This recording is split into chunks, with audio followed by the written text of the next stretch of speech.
Hi everyone, welcome to സമഗ്ര academy. ഇപ്പൊ നമ്മൾ HSA ഫിസിക്കൽ സയൻസിന്റെ ക്ലാസ്സുകളാണ് എടുത്തുകൊണ്ടിരിക്കുന്നത്. അതിൽ ഫിസിക്സിലെ തന്നെ ഫസ്റ്റ് മൊഡ്യൂൾ, അതായത് പാർട്ടിക്കിൾ ഡൈനാമിക്സ് എന്നുള്ള മൊഡ്യൂളാണ് എടുത്തുകൊണ്ടിരിക്കുന്നത്. അതിലിപ്പോ നമ്മൾ ഫസ്റ്റ് സെഷനെ ഓൾമോസ്റ്റ് ഫിനിഷ് ചെയ്തിട്ടുണ്ട്. നമ്മൾ വേവ്സ് ആൻഡ് ഓസിലേഷൻ എന്ന് പറഞ്ഞ രണ്ടാമത്തെ സെഷനാണ് നോക്കിക്കൊണ്ടിരിക്കുന്നത്. നമ്മൾ ആ മുന്നേ നോക്കിയുള്ള ടോപ്പിക്കുമായിട്ട് ബന്ധപ്പെട്ട് കുറച്ച് ക്വസ്റ്റ്യൻസ് ചെയ്തിട്ടുണ്ടായിരുന്നു കഴിഞ്ഞ ക്ലാസ്സിൽ. ഇനി വേവ്സ് ആൻഡ് ഓസിലേഷൻ എന്ന് പറയുന്ന ആ ഒരു പോർഷനിൽ ബാക്കിയുള്ള കുറച്ച് ടോപ്പിക്കുകളും കൂടെ ഉണ്ട്. അതാണ് ഇന്നത്തെ ക്ലാസ്സിൽ ഡിസ്കസ് ചെയ്യാൻ പോകുന്നത്. അപ്പൊ അതില് ഫസ്റ്റ് ടോപ്പിക് വരുന്നത് അവമന്ദിത സരള ഹാർമോണിക് ചലനം, അല്ലെ? അല്ലെങ്കിൽ നമ്മൾ ഡാംഡ് ഹാർമോണിക് ഓസിലേഷൻ എന്ന് പറയും. ഡാംഡ് ഹാർമോണിക് ഓസിലേഷൻ ഇതൊന്ന് നോട്ട് ചെയ്ത് വെച്ചോളൂ. എക്സാമിന് അങ്ങനെയും ചോദിച്ചുകൂടായികയില്ല. Damped harmonic oscillation, damped harmonic oscillation അല്ലെങ്കിൽ അവമന്ദിത സരള ഹാർമോണിക ചലനം എന്ന് പറയും. അപ്പൊ എന്താണ് ഈ അവമന്ദിത സരള ഹാർമോണിക ചലനം എന്ന് നോക്കാം. സമയത്തിനനുസരിച്ച് ദോലനത്തിന്റെ ഊർജം സാവധാനം കുറഞ്ഞു വരുന്നുണ്ടെങ്കിൽ അത്തരം ദോലനങ്ങളെ അവമന്ദിത ദോലനങ്ങൾ എന്ന് പറയുന്നു. ഇത്തരം ഊർജ ശോഷണ ബലങ്ങൾ സാധാരണയായി ഘർഷണ ബലങ്ങളാണ്. അതായത് നമ്മള് ഒരു ഊഞ്ഞാല്, ആ ഊഞ്ഞാലിൽ ഒരു കുട്ടീനെ വെച്ചിങ്ങനെ ആടുന്ന സമയത്ത് ഒരൊറ്റ വട്ടാണ് നമ്മൾ ഫോഴ്സ് കൊടുത്തതെന്നുണ്ടെങ്കിൽ ആ ഊഞ്ഞാൽ എന്ത് ചെയ്യും? ഒന്ന് തള്ളി വിട്ട് കഴിഞ്ഞാല് അതിങ്ങനെ പിന്നീട് അത് സ്വതന്ത്രമായിട്ട് ചലിക്കുകയാണെന്നുണ്ടെങ്കിൽ ഇങ്ങനെ ആടി ആടി അവസാനം അത് നിൽക്കും, അല്ലെ? ഇപ്പൊ ഒരു രണ്ടു മൂന്ന് വട്ടം അങ്ങനെ ആടിക്കഴിഞ്ഞാൽ സാവധാനം തനിയെ അത് നിൽക്കും, തനിയെ അത് സ്റ്റോപ്പ് ആവും. അതെന്തുകൊണ്ടാ? അവിടെ ഒരു എയർ റെസിസ്റ്റൻസ് ഉള്ളതുകൊണ്ടാണ്, അല്ലെ? നമ്മുടെ അന്തരീക്ഷത്തിലുള്ള എയർ റെസിസ്റ്റൻസ് ഉള്ളത് കൊണ്ടാണ് ആ ഊഞ്ഞാല് തനിയെ ആടി നിൽക്കുന്നത്, അല്ലെ? അത് മാത്രമല്ല, ഇങ്ങനെ ഈ ആട്ടത്തിന് ഇങ്ങനെ ഈ ഓസൈറ്റ് ചെയ്യുന്നതിന് താഴത്തോട്ട് എന്തുണ്ട്? ഒരു ഗ്രാവിറ്റേഷൻ ഫോഴ്സും കൂടെ ഉണ്ട്. അപ്പൊ ആ ഗ്രാവിറ്റേഷൻ ഫോഴ്സും എന്താ അതിന് താഴോട്ട് വലിക്കാനാണ് നോക്കുക. അതുപോലെ തന്നെ ഒരു എയർ റെസിസ്റ്റൻസും ഉണ്ടാവും. ഇത് രണ്ടും കൂടെ കാരണം അതിന്റെ ഊർജം എന്ത് ചെയ്യും? കുറെ ഡെസിപ്പേറ്റ് ആയില്ലേ, സാവധാനം കുറഞ്ഞു വന്നിട്ട് എന്ത് ചെയ്യും? അതിങ്ങനെ സ്റ്റോപ്പ് ആവും. അത്തരം ഹാർമോണിക് ഓസിലേഷനെയാണ് നമ്മൾ അവമന്ദിത ദോലനങ്ങൾ എന്ന് പറയാം. എന്താണ് അവമന്ദിത ദോലനങ്ങൾ എന്ന് പറയും? അപ്പൊ ഇവിടെ അധികവും ഘർഷണ ബലങ്ങളാണ് ഉള്ളതാണ് പറഞ്ഞത്. ഇപ്പം ഒരു സ്പ്രിങ് ഒരു പോയിന്റിൽ നമ്മൾ ഫിക്സ് ചെയ്ത് വെച്ചു, എന്നിട്ട് ഒരു സ്പ്രിങ് വഴി ഒരു മാസ് നമ്മൾ അതിൽ അറ്റാച്ച് ചെയ്തു. എന്നിട്ട് നമ്മൾ ഈ മാസിന് ജസ്റ്റ് ഒന്ന് വലിച്ചു വിട്ട് കഴിഞ്ഞാൽ ഈ സ്പ്രിങ് ഇങ്ങനെ ഓസിലേറ്റ് ചെയ്യാൻ കിടന്നുണ്ട്, അല്ലെ? ഇങ്ങനെ സ്ഥിരമായിട്ട് ഓസിലേറ്റ് ചെയ്തുകൊണ്ടിരിക്കില്ല. ഒന്ന് രണ്ട് മൂന്ന് വട്ടം ഓസിലേറ്റ് ചെയ്ത് കഴിഞ്ഞാൽ ഇതിങ്ങനെ മെല്ലെ ആ അങ്ങനെ ഊർജം സാവധാനം പുറത്ത് വിട്ടിട്ട്, അല്ലെങ്കിൽ ഊർജം സാവധാനം കുറഞ്ഞു വന്ന് ആ ആ ദോലനങ്ങൾ മുഴുവനായിട്ട് നിൽക്കപ്പെടുകയാണെന്നുണ്ടെങ്കിൽ അത്തരം ദോലനങ്ങളെയാണ് അവമന്ദിത ദോലനങ്ങൾ എന്ന് പറയും. ഘർഷണ ബലങ്ങളാണ് അധികവും ഇങ്ങനെ നിൽക്കാൻ കാരണമാകുന്നത്. എല്ലാ ദോലനങ്ങൾ പൂർണ്ണമായിട്ട് നിൽക്കാൻ കാരണമാകുന്നത് ഈ ഘർഷണ ബലങ്ങളാണെന്നാണ് പറയുന്നത്. ഇനി ഈ ഇപ്പൊ നമ്മള് ഒരു ഇപ്പൊ സ്പ്രിങ്ങിന്റെ കേസ് തന്നെ പറഞ്ഞു. അതിൽ നമ്മളൊരു മാസ് അറ്റാച്ച് ചെയ്തിട്ടുണ്ട്, എന്നുള്ളൊരു മാസ്. ഇതിനെ നമ്മളിങ്ങനെ ഒന്ന് വലിച്ചു വിട്ട് കഴിഞ്ഞാൽ ഇതിങ്ങനെ ഓസിലേറ്റ് ചെയ്യുന്നു പറഞ്ഞു. അപ്പൊ ഇങ്ങനെ വലിച്ചു കഴിഞ്ഞാല് പിന്നെ നമ്മൾ വിടുക ചെയ്യുക. അപ്പൊ വലിച്ചു കഴിഞ്ഞാൽ ഈ സ്പ്രിങ് ആദ്യത്തെയും ഒന്ന് കംപ്രസ് ആവും, അല്ലെങ്കിൽ ഒന്ന് ഇങ്ങോട്ട് തന്നെ വരും, അല്ലെ? നമ്മൾ ഏത് ഡയറക്ഷനിലേക്കാണോ വലിക്കുന്നത്, വലിച്ചു വിട്ട് കഴിഞ്ഞാൽ ഉടനെ നമ്മൾ ഫോഴ്സ് അപ്ലൈ ചെയ്ത ഡയറക്ഷനിലേക്ക് ആയില്ല, അതിന്റെ നേരെ ഓപ്പോസിറ്റ് ഡയറക്ഷനിലായിരിക്കും ഈ സ്പ്രിങ് ഓസിലേറ്റ് ചെയ്യാൻ തുടങ്ങുക.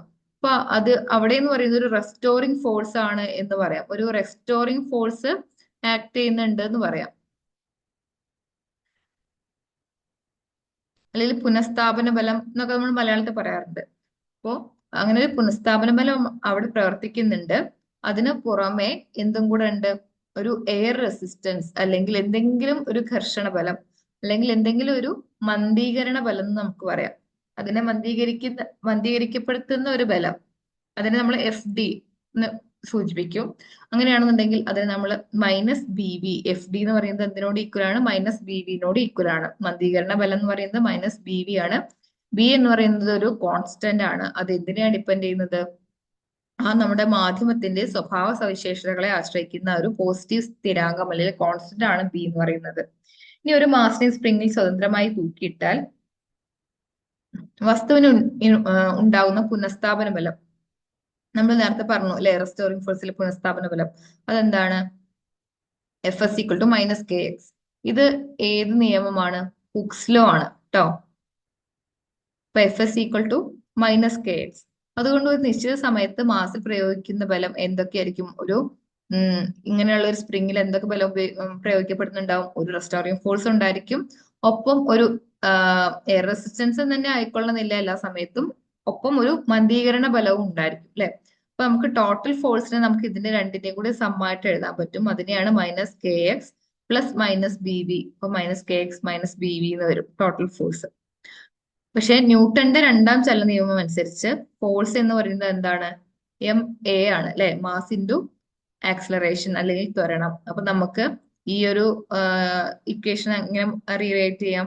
M A equal to minus K X minus B V. ഇത് അതായത് ആക്സലറേഷനും ഈ ഡിസ്പ്ലേസ്മെന്റും വെലോസിറ്റി ഒക്കെ ടൈമിനെ ഡിപ്പെൻഡ് ചെയ്യുന്നതിനനുസരിച്ചിട്ടാണ്, അല്ലെങ്കിൽ സമയത്തിനനുസരിച്ചിട്ടാണ് ചേഞ്ച് ചെയ്യുന്നത് കാണിക്കാനാണ് ബ്രാക്കറ്റിൽ ടി കൊടുത്തിട്ടുള്ളത്. അപ്പൊ അവിടെ ആക്ട് ചെയ്യുന്ന മന്ദീകരണ ബലം എന്താണ്? സാധാരണ ഉണ്ടാവുന്ന പുനഃസ്ഥാപന ബലം. ടോട്ടൽ ഫോഴ്സ് എത്രയാണ്? ന്യൂട്ടന്റെ രണ്ടാം ചലന നിയമം അനുസരിച്ച് നമുക്ക് ഇതിനെ ഇങ്ങനെ മാറ്റിയിട്ട് എഴുതാം അല്ലെ.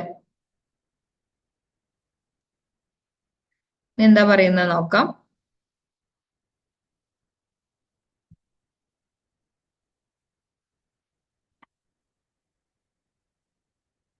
നമ്മൾ നേരത്തെ എഴുതിയ ഒരു ഇക്വേഷൻ ഇല്ലേ, തൊട്ട് മുമ്പ് എഴുതിയ M A equal to minus K X minus B V എന്നുള്ളത്. ഇതില് എക്സ് അവിടെ നിൽക്കട്ടെ.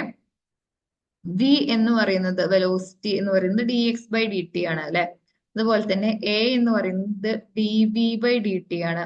Rate of change of displacement അല്ലെങ്കിൽ സ്ഥാനാന്തരത്തിന്റെ സമയനിരക്കാണ് വെലോസിറ്റി എന്ന് പറയുന്നത്. അതേപോലെ തന്നെ പ്രവേഗത്തിന്റെ സമയനിരക്കിലുള്ള ചേഞ്ച് ആണ് ആക്സിലറേഷനിൽ ത്വരണം എന്ന് പറയുന്നത്. ഈ ഡി വി ബൈ ഡി ടിനെ നമുക്ക് എങ്ങനെ എഴുതാം? D by D T of വിക്ക് പകരം D X by D T കൊടുക്കുക. അപ്പോ D X by D T കൊടുത്തു കഴിഞ്ഞാൽ ഇവിടെ ടീന്റെ എന്ത് വരും? D square X by D T square എന്ന് വരും അല്ലെ. D square X by D T square എന്ന് വരും. അപ്പൊ ആ രീതിയിൽ എം എ എന്നുള്ളടത്ത് D square X by D T square കൊടുക്കുക. പിന്നെ ഒന്നും കൂടെ കാണിച്ചു തരാം.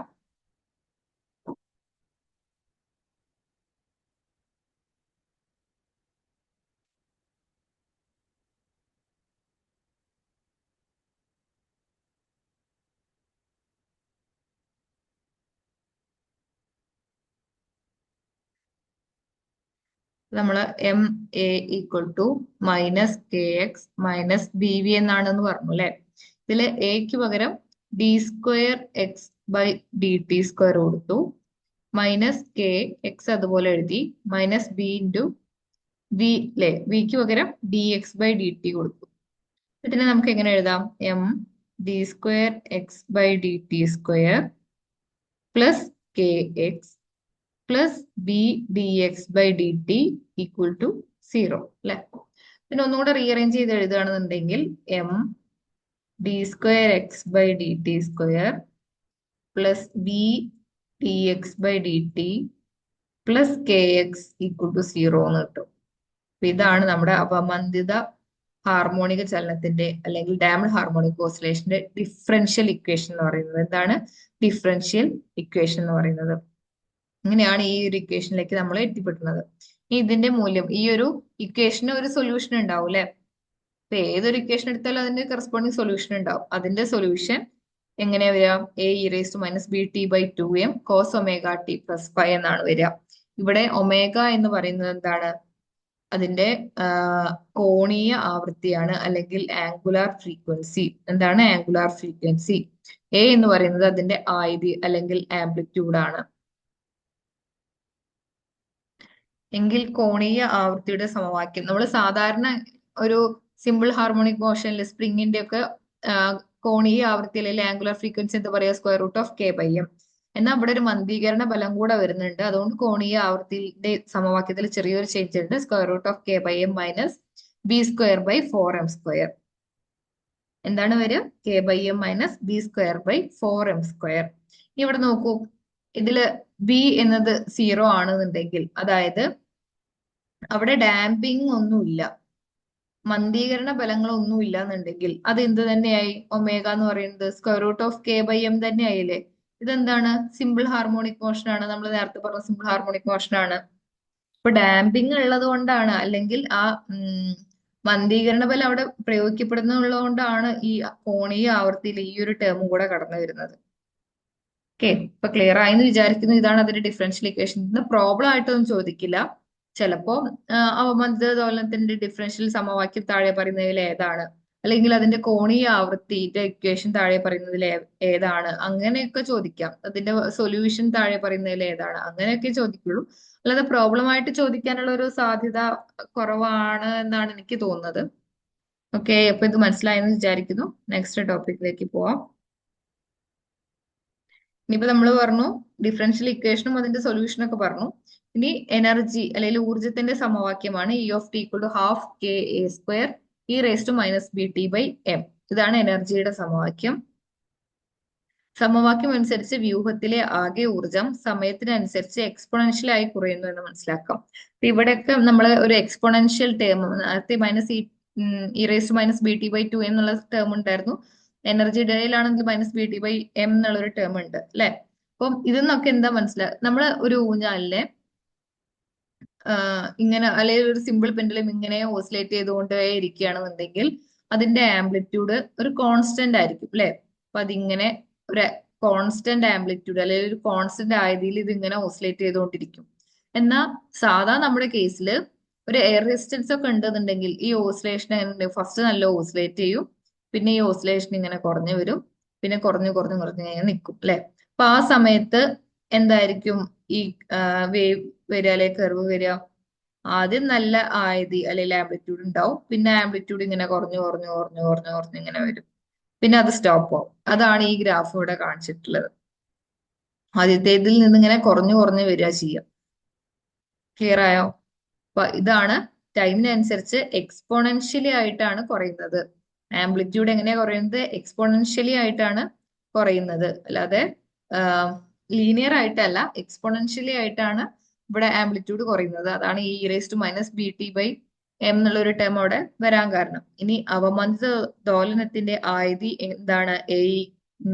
A into e raise to minus B T by two m. ഈ ഒരു ആയത് കാണിക്കുന്നത് എന്താ?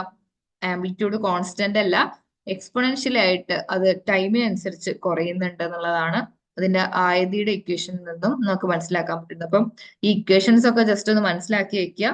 അതുപോലെ തന്നെ എന്താണ് അവമന്ദിത ദോലനം എന്നുള്ള കോൺസെപ്റ്റും ഒന്ന് ക്ലിയർ ആക്കി വെക്കുക.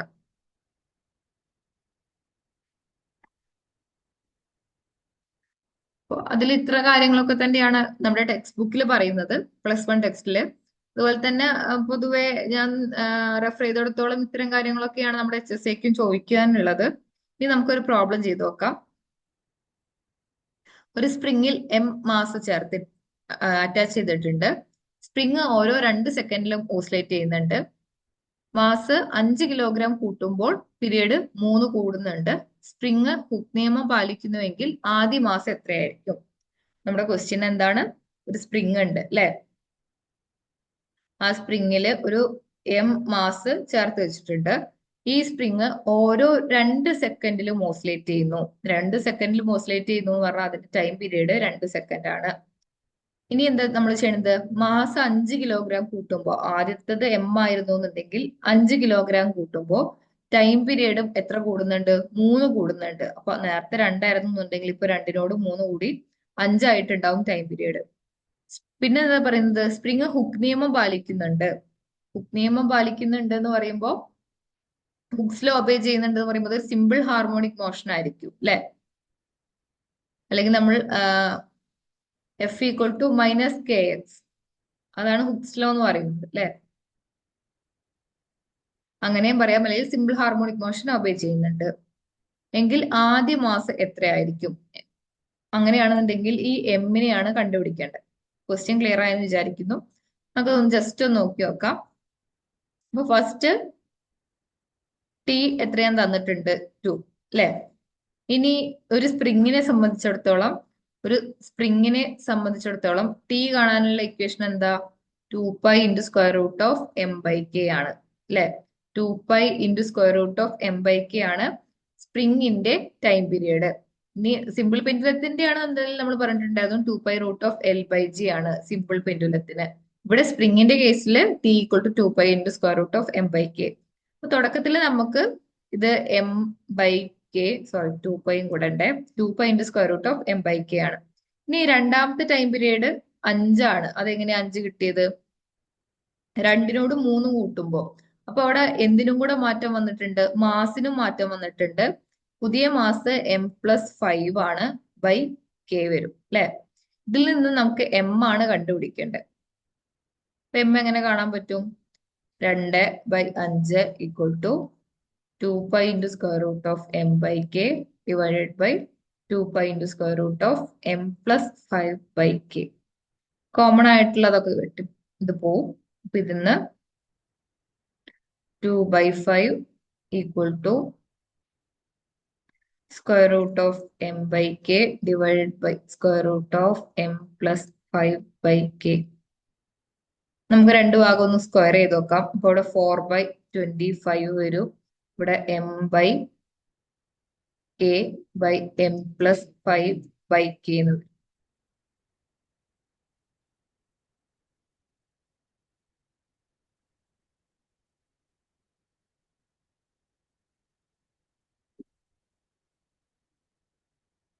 ഇനി അതൊന്ന് റീഅറേഞ്ച് ചെയ്യാം. അപ്പൊ 4/25, ആ കെയും കട്ട് ചെയ്ത് പോകും അല്ലെ. അപ്പൊ m/m+5 വരും. ഇനി 4m+5 = 25m.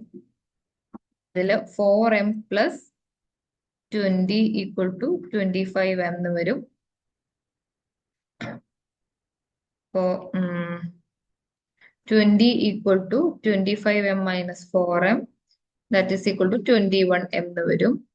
അതായത് m = 20/21 എന്ന് വരും.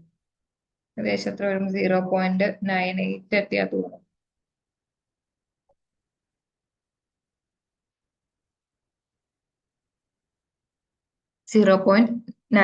എത്തിയാണോ തോന്നുന്നു. ഓക്കെ, അപ്പോ ഇതാണ് ഈ ഒരു പ്രോബ്ലം ഇങ്ങനെയാണ് സോൾവ് ചെയ്യേണ്ടത്. ഇതിന്റെ ആൻസർ ഞാൻ ഇതിൽ തന്നെ കൊടുത്തിട്ടുണ്ട്.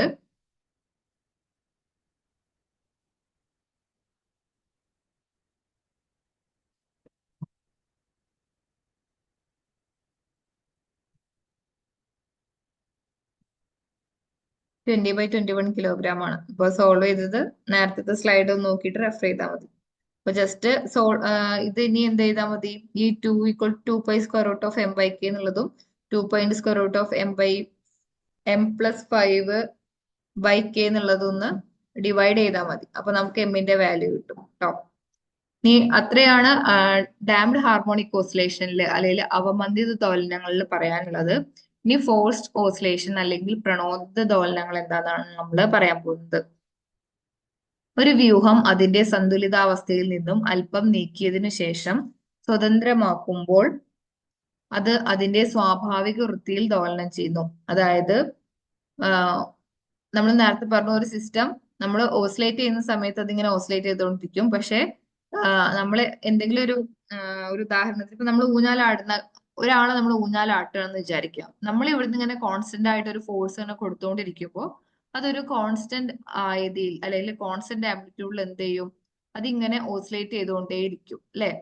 പക്ഷെ ആ ഒരു ഫോഴ്സ് നമ്മൾ കൊടുക്കുന്ന, നമ്മളിങ്ങനെ ഉന്തി വിടില്ലേ, അത് നിർത്തി കഴിഞ്ഞാൽ എന്ത് ചെയ്യും, ഇത് കുറച്ചു നേരം ഓസിലേറ്റ് ചെയ്ത് സ്റ്റോപ്പ് ആവും അല്ലെ. അങ്ങനെയാണ് നമ്മൾ സാധാരണ ഉണ്ടാവാറ്. അപ്പൊ അത് സ്റ്റോപ്പ് ആവുന്നതിന് മെയിൻ ആയിട്ടുള്ള കാരണം എന്ന് പറഞ്ഞാൽ എയർ റെസിസ്റ്റൻസ് ആണ്. നമുക്കിനി ഫോഴ്സ്ഡ് ഓസിലേഷൻസ് എന്താ നോക്കാം. ഒരു വ്യൂഹം അതിന്റെ സന്തുലിതാവസ്ഥയിൽ നിന്നും അല്പം നീക്കിയതിനു ശേഷം, അപ്പൊ നമുക്ക് വേണം എന്തെങ്കിലും ഒരു ഊഞ്ഞാലിനെ കൺസിഡർ ചെയ്യാം. ഇതാണ് ഇത് റെസ്റ്റിംഗ് പൊസിഷനിലാണ് എന്നുണ്ടെങ്കിൽ, അതായത് ഈ ഊഞ്ഞാല് ആടാതെ നിൽക്കണമെന്നുണ്ടെങ്കിൽ അതാണ് അതിന്റെ സന്തുലിതാവസ്ഥ അല്ലെ. അതിൽ നിന്നും അല്പം നീക്കിയതിനു ശേഷം അപ്പൊ നമ്മൾ എന്ത് ചെയ്തു, ഈ ഊഞ്ഞാലിനെ ഒന്ന് ഇങ്ങനെ ഉന്തി വിട്ടു. പിന്നെ നമ്മൾ എന്ത് ചെയ്തു, സ്വതന്ത്രമാക്കി. പിന്നെ നമ്മളൊന്നും ചെയ്തില്ല. അപ്പൊ അത് അതിന്റെ സ്വാഭാവിക ആവൃത്തിയിൽ ദോലനം ചെയ്യും. അപ്പൊ എന്ത് ചെയ്യും, ജസ്റ്റ് ഒന്ന് ഉന്തി വിട്ട് കഴിഞ്ഞാൽ അതിങ്ങനെ ചെറുതായിട്ട് ഇങ്ങനെ ഓസിലേറ്റ് ചെയ്യും അല്ലെ. എന്നിട്ട് അതിങ്ങനെ സ്റ്റോപ്പ് ആവും. ഇങ്ങനെ അതിന്റെ സ്വതന്ത്രമാക്കുമ്പോൾ ഇതിന്റെ സ്വാഭാവിക ആവൃത്തിയിൽ സ്വാഭാവിക ആവൃത്തിയിലാണ് ദോലനം ചെയ്യുന്നത് ഉണ്ടെങ്കിൽ അതിനെയാണ് ഫ്രീ ഓസിലേഷൻസ് അല്ലെങ്കിൽ സ്വതന്ത്ര ദോലനങ്ങൾ എന്ന് പറയുന്നത്. ഇനി എപ്പോഴുമുള്ള മന്ദീകരണ ബലങ്ങൾ മൂലം എല്ലാ സ്വാഭാവിക ദോലനങ്ങളും കുറച്ച് സമയത്തിന് ശേഷം നിൽക്കുന്നു. നമ്മൾ നേരത്തെ പറഞ്ഞു. കാരണം എന്താ? എന്തെങ്കിലും മന്ദീകരണ ബലങ്ങൾ ഉണ്ടാവും. മെയിൻ ആയിട്ട് ഈ ഒരു കേസിൽ എയർ റെസിസ്റ്റൻസ് ആണ് നമുക്ക് പറയാനുള്ളത് അല്ലെ. ചിലപ്പോൾ അത് ഘർഷണ ബലം, വേറെ എന്തെങ്കിലും തരത്തിലുള്ള ഘർഷണ ബലങ്ങളും ആവാം. പക്ഷേ ഒരു ബാഹ്യ ഏജൻസിക്ക് ഈ ദോലനങ്ങളെ നിലനിർത്താൻ കഴിയും. നമ്മൾ എന്ത് ചെയ്യാണ്? ഇങ്ങനെ നിൽക്കുന്നതിന് പകരം നമ്മൾ എന്ത് ചെയ്തു? ഇങ്ങനെ അല്പം നീക്കിയതിനു ശേഷം സ്വതന്ത്രമാക്കാതെ തുടർച്ചയായിട്ട് ഇങ്ങനെ ഇങ്ങോട്ട് വരുമ്പോൾ വീണ്ടും നമ്മൾ ആട്ടി കൊടുക്കുന്നു, ഇങ്ങോട്ട് വരുമ്പോൾ വീണ്ടും നമ്മൾ ആട്ടി കൊടുക്കുന്നു. അങ്ങനെ ഒരു ബാഹ്യ ഏജൻസി അവിടെ ഉണ്ടെന്നുണ്ടെങ്കിൽ, അല്ലെങ്കിൽ പുറമേ നിന്നുള്ള ഒരു ഏജൻസി അവിടെ ഉണ്ടെന്നുണ്ടെങ്കിൽ, പുറമേ നിന്ന് ഒരു ഫോഴ്സ് കൊടുക്കുന്നുണ്ടെന്നുണ്ടെങ്കിൽ ഈ ദോലനങ്ങൾ നമുക്ക് എന്ത് ചെയ്യാൻ പറ്റും? നിലനിർത്താൻ കഴിയും. അത്തരം ദോലനങ്ങളെയാണ് നമ്മൾ എന്ത് പറയാ? പ്രണോദിത ദോലനങ്ങൾ അല്ലെങ്കിൽ ഫോഴ്സ്ഡ് ഓസിലേഷൻ. നമ്മൾ പുറത്തുനിന്ന് ഒരു എക്സ്റ്റേണൽ ഫോഴ്സ് വഴി എന്ത് ചെയ്യാണ്? ആ ഓസിലേഷനെ നിലനിർത്തുകയാണ്. ഇതിന്റെ ആവൃത്തി എന്ന് പറയുന്നത് പ്രേരിത ആവൃത്തി എന്നാണ് അറിയപ്പെടുക. അത് ഒമേഗ ഡി എന്നാണ് സൂചിപ്പിക്കുന്നത്. അത്തരം വ്യൂഹം പ്രേരിത ആവൃത്തിയിലാണ് ദോലനം ചെയ്യുന്നത്. അപ്പോൾ ഇതിന്റെ സ്വാഭാവിക ആവൃത്തിയിലല്ല, മറിച്ച് പ്രേരിത ആവൃത്തി അല്ലെങ്കിൽ നമ്മൾ കൊടുക്കുന്ന ഫോഴ്സിന്റെ ആ ഒരു ആവൃത്തിയിലായിരിക്കും എന്ത് ഓസിലേറ്റ് ചെയ്യുക? ആ ഒരു സിസ്റ്റം ഓസിലേറ്റ് ചെയ്യുക. ഇതാണ് ഫോഴ്സ്ഡ് ഓസിലേഷനും ഡാംഡ് ഓസിലേഷനും തമ്മിലുള്ള ഡിഫറൻസ് എന്ന് പറയുന്നത്. ഡാംഡ് ഓസിലേഷൻ എന്ന് പറയുമ്പോൾ അവിടെ ഒരു മന്ദീകരണ ബലം ഉണ്ടായിരിക്കും. ആ മന്ദീകരണ ബലം കാരണം ഊർജ്ജം നഷ്ടപ്പെട്ടിട്ട് ആ ദോലനം അവിടെ സ്റ്റോപ്പ് ആവും. എന്നാൽ ഫോഴ്സ്ഡ് ഓസിലേഷൻ ആണെന്നുണ്ടെങ്കിലോ അവിടെ മന്ദീകരണ ബലം ഉണ്ടായിരിക്കും. പക്ഷെ ആ മന്ദീകരണ ബലത്തെ നമ്മൾ റെസിസ്റ്റ് ചെയ്തുകൊണ്ട് അല്ലെങ്കിൽ ഒപ്പോസ് ചെയ്തുകൊണ്ട് അവിടെ നമ്മൾ എന്ത് കൊടുക്കുന്നുണ്ട്? ഒരു എക്സ്റ്റേണൽ ഫോഴ്സ് കൊടുക്കുന്നുണ്ട്. ആ ഒരു എക്സ്റ്റേണൽ ഫോഴ്സിന്റെ ബലത്തിൽ അല്ലെങ്കിൽ ആ ഒരു ഫ്രീക്വൻസിയിൽ എന്ത് ചെയ്യും? ആ ഒരു സ്പ്രിംഗ് ഓസിലേറ്റ് ചെയ്യും, അല്ലെങ്കിൽ ആ ഒരു പെൻഡുലം ഓസിലേറ്റ് ചെയ്യും.